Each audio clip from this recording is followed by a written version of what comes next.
Alright guys, so I'm at this service coil here. I don't know if you can see that or not. Let me turn this down. But I'm underneath the house. Okay? I'm underneath the house, and so I've got a camera right now underneath the return. Let me see if I can, let me get, there we go, right there. So the call is that they can't get the temperature below 83 degrees, 84 degrees. So I'm going to take a step back here. I know this camera sees foggy with underneath the house, and I apologize for that, but the inside air handler is actually underneath the house. As you can see, I'm underneath. Here's all the duct work and everything. So the first thing is I come down here and I got a temperature split, and I want you to think about this for a moment. And you can use this because temperature splits can be deceiving. Okay, temperature split is actually the return right there going into the air handler, the cooling coil, and coming up and out. So you get it on the plenum, or in this case there is no plenum, the trunk line is the plenum. It's kind of a weird design here, so you just get a temperature split here, which I did. I got 56 degrees leaving, 56, and I got 76 degrees entering. So perfect scenario, right? Perfect scenario is 20 degrees temperature split. Okay, 20 degrees. Now this is what I'm saying. You can't rely on that, and I'm going to show you here in a minute the refrigerant charge, how we check it, and I'm going to show you, if you're looking at superheat alone, it's going to be deceiving. Okay, I mean, I haven't even checked it yet. So since I'm under here, I went directly underneath this coil where the air, the return, comes down and comes in right from the house return. So I drilled a hole on the bottom, and I want to show you, and I think I'll have to maybe turn off this light, I'm not sure. So I'm going to show you right now what that looks like, what the coil looks like. I'll come right back. Alright, so I've got the camera up on the bottom side of that coil, which you can't see. I want you to take a look. It's an A coil, but I want you to take a look at the debris on that coil. It should be a nice fend radiator coil. I want you to look at this. I know it's hard to tell, but we're looking at the bottom side of this coil, and this thing is 90% blocked. Okay, so it's 90% blocked. Let me get another image here. There's another image there. I would say maybe 80% blocked, but you can see it here, the debris. It should look like your radiator on the car, right? Where you can see your fins. Okay, there's another view. You can see that's a mildew, mold, whatever gets through the filter. Now we're gonna go, we've got a perfect temperature split, right? So now we're gonna go and check the refrigerant now.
If I feel this unit, this suction line, man, that thing is cold. And it's sweating compared to the other one. This is why you got to get the whole big picture, right? And this just comes with experience. And really, in the beginning of your tenure as a greenhorn, doing a full diagnostic. So important. A full diagnostic. Because it'll help you to understand what's happening as you go on in this field. You know, you do something enough, it becomes second nature, right? So now we're gonna go, and this unit is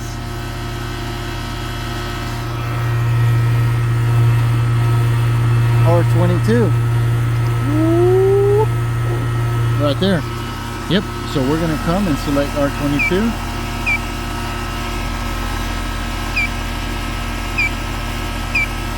There's R22. Now we're gonna look at our superheat.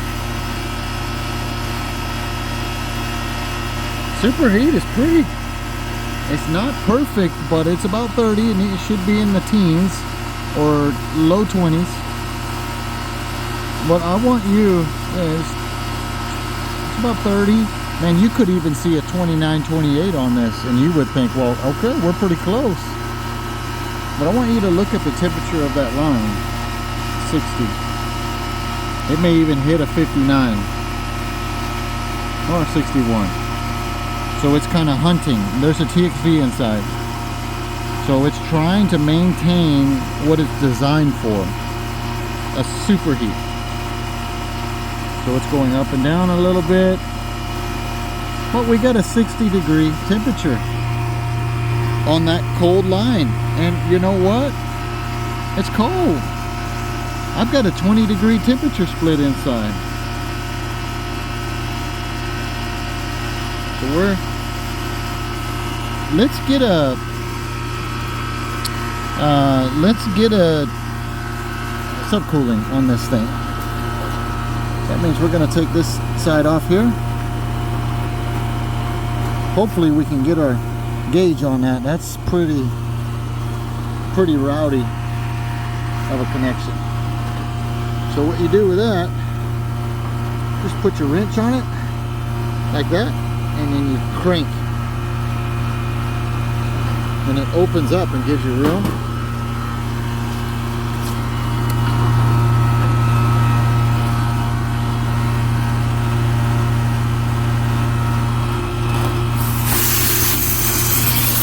Woo, buddy. Explosion.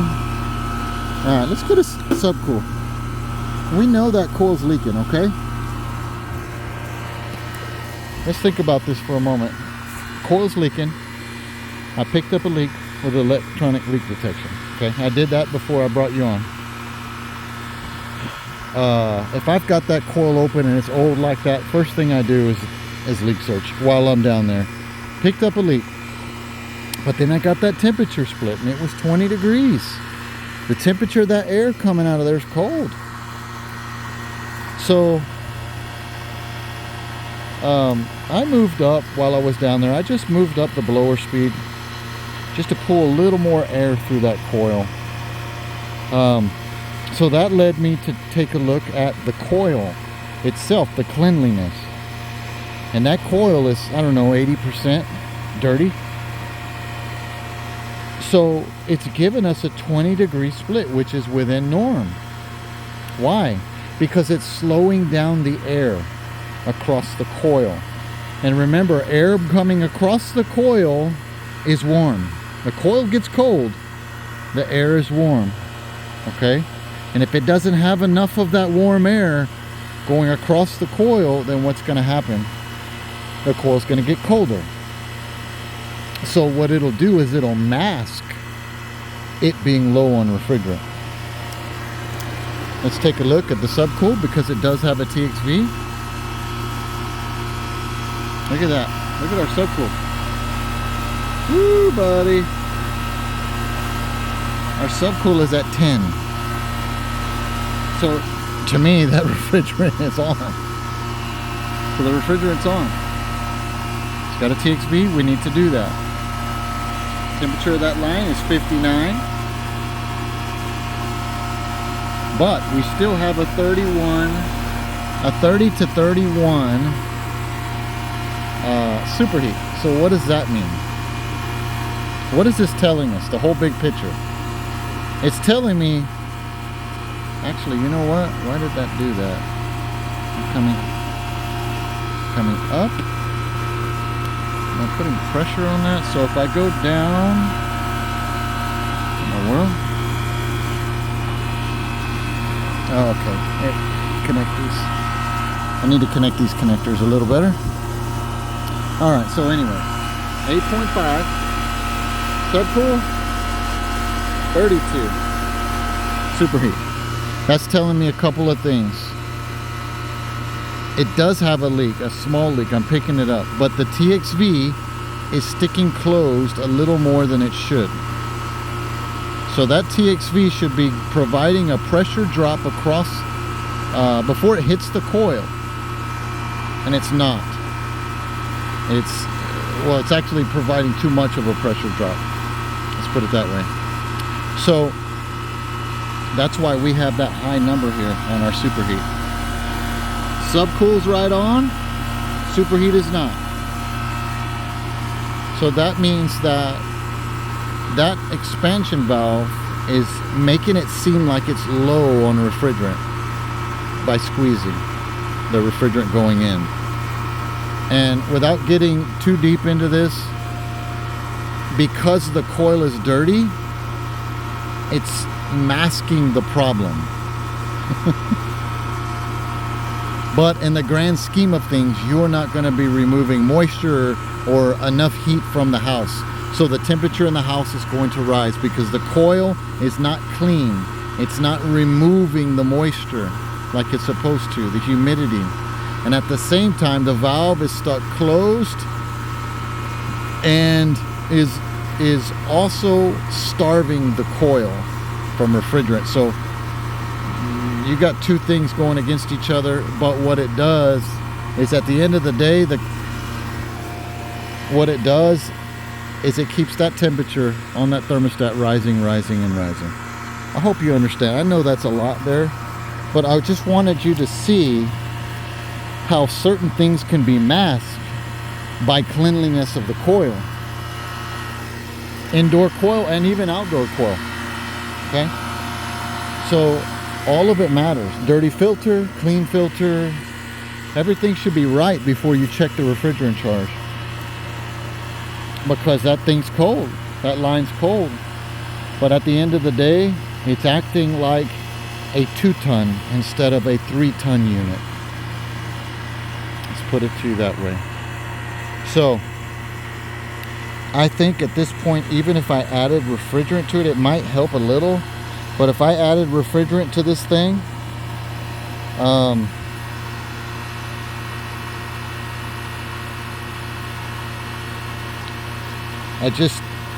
it's leaking already, but I don't see that valve opening anymore. The valve was in a good position also in that air handler. Look, this thing is 25 years old. We'll give them recommendations, see if we can find that coil and TXV. We'll replace those two. Blower wheel looks clean, but we're still stuck with the old refrigerant. What's beneficial for the customer, right? So we need to lay all this out before the customer at the table and develop that relationship in that way where you're bringing everything to the table. That's the right way to go.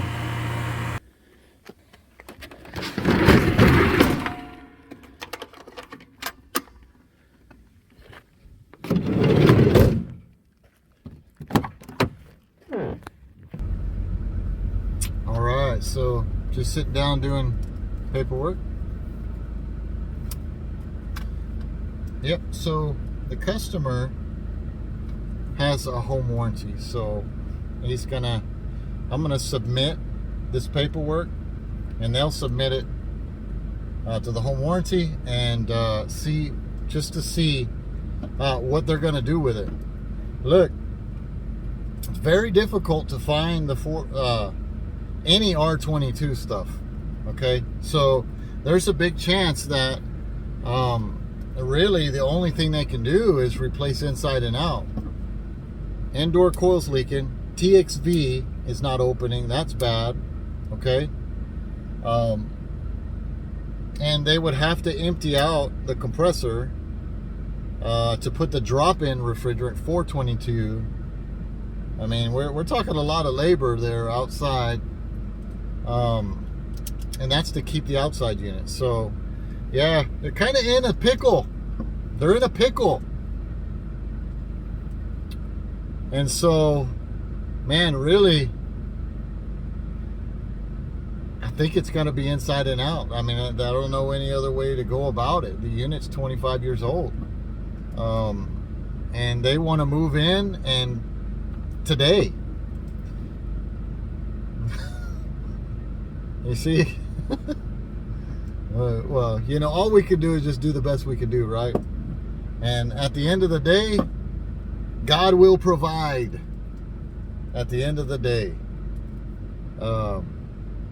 So yeah, you could see there, right? How a dirty coil could make a temperature split look within limits. Oh, we got cold air coming out of the vents. We're good. No.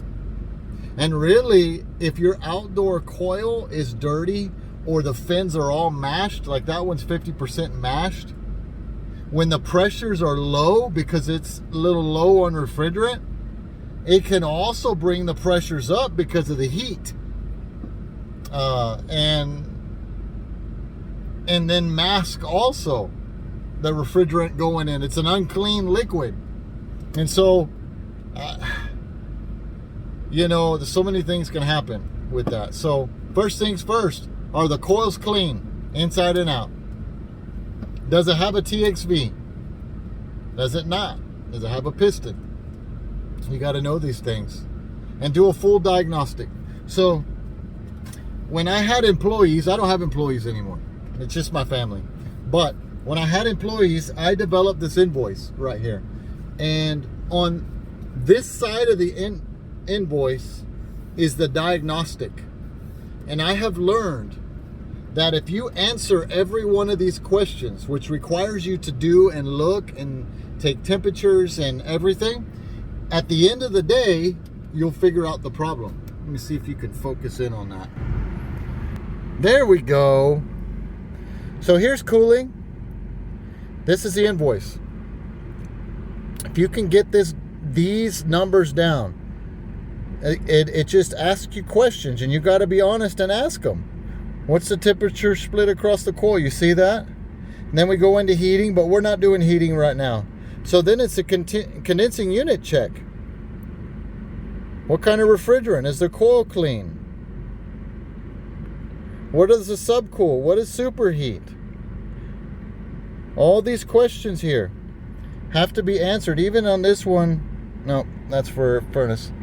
But these questions, when you answer all these questions, you can come over here and do your diagnostic, spell it out, and then give your recommendations, right? So this is just something, there's the equipment. Maybe you can use this for yourself. Here's system number 1, system number 2, system number, sometimes houses have 3, systems. And it's got everything listed down. And I know this is a little bit old school. I'm old school.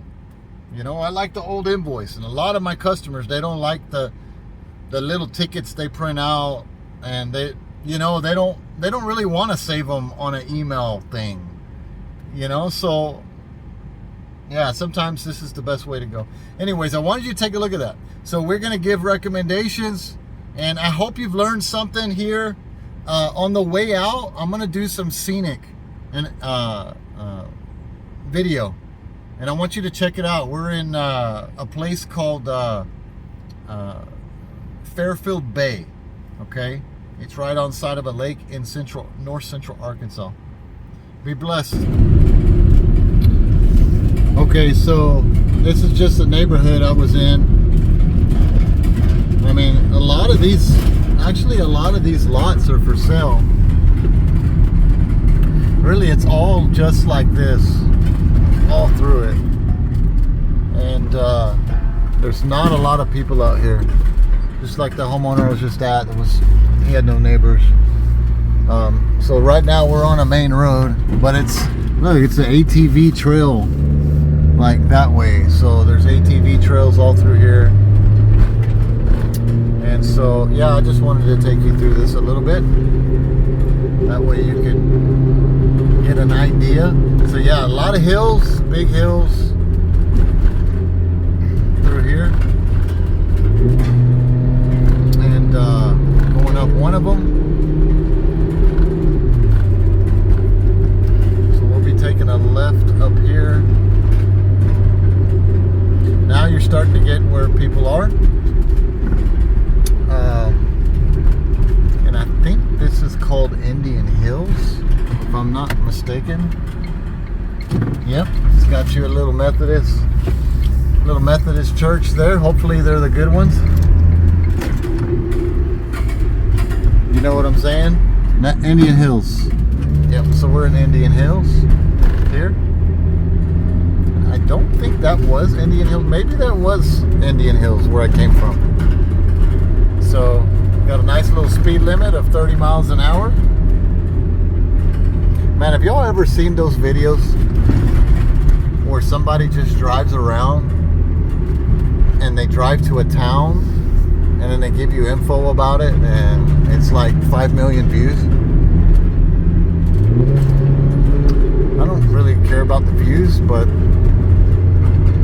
actually I do right now, so let's be real, because I've got a message.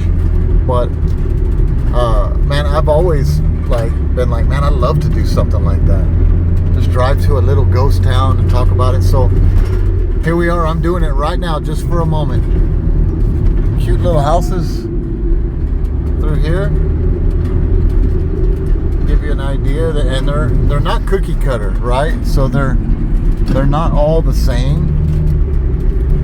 It does look like there's an apartment complex right over here, which is tough, but we gotta have them. Not everybody can afford a house, right? So yeah, really pretty. And when it does snow here, it looks cool, really cool. Just gotta watch out for the ice. So we're gonna cruise on down 16 East.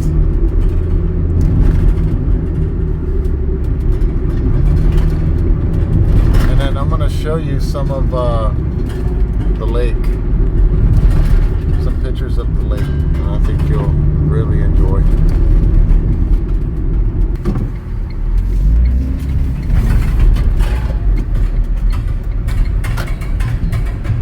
Little convenience store right off the path of Indian Hills.